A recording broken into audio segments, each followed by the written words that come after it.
Halo, selamat bergabung di Mega Sri SYT. Kita akan bahas lagi Magic 5 episode hari ini. Entah kenapa tiba-tiba Ayumi mendatangi Rasya saat berada di kantornya Tobi.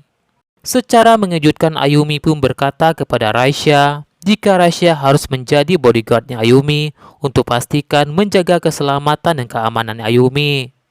Setelah sebelumnya Ayumi ditolong diselamatkan oleh Rasya, sepertinya Ayumi tidak bisa melupakan Rasya begitu saja.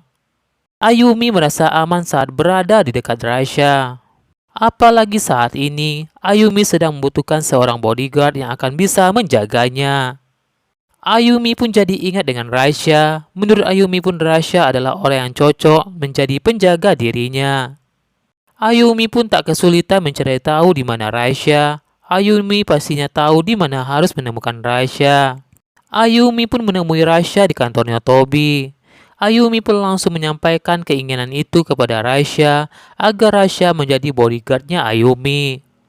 Meski sebenarnya Rasya sudah berusaha menolak Ayumi karena saat ini Rasya sudah bekerja di kantornya Tobi.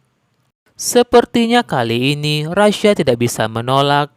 Pastinya Tobi sudah mengizinkan Rasya agar menjaga Ayumi dan bakal jadi tugas baru bagi Rasya. Karena tentunya ini menguntungkan juga buat Tobi, karena Tobi bisa memanfaatkan untuk meningkatkan popularitas redaksinya itu.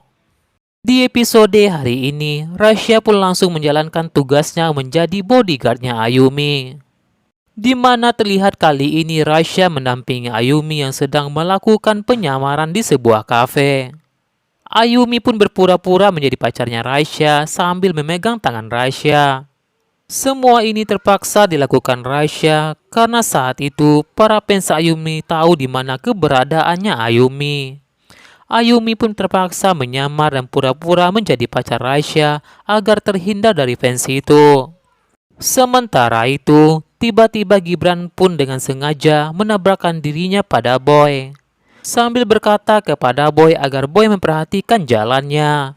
Gibran pun juga diam-diam memberikan sebuah kertas kepada Boy. Sepertinya Gibran ingin memberikan pesan kepada Boy, namun Gibran tak ingin Reza tahu dan gengnya itu curiga kepada Gibran.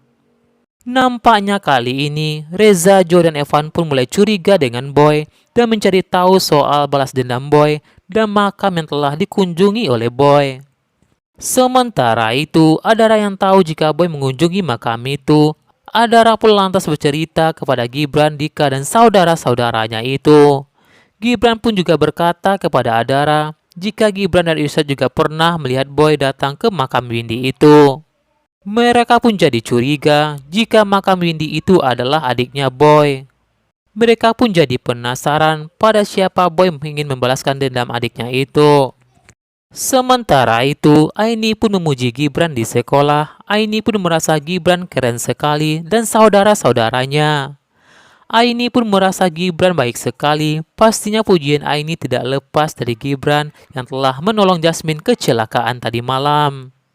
Padahal Aini tahu jika Jasmine dan teman-temannya telah jahat pada Gibran dan saudara-saudaranya itu.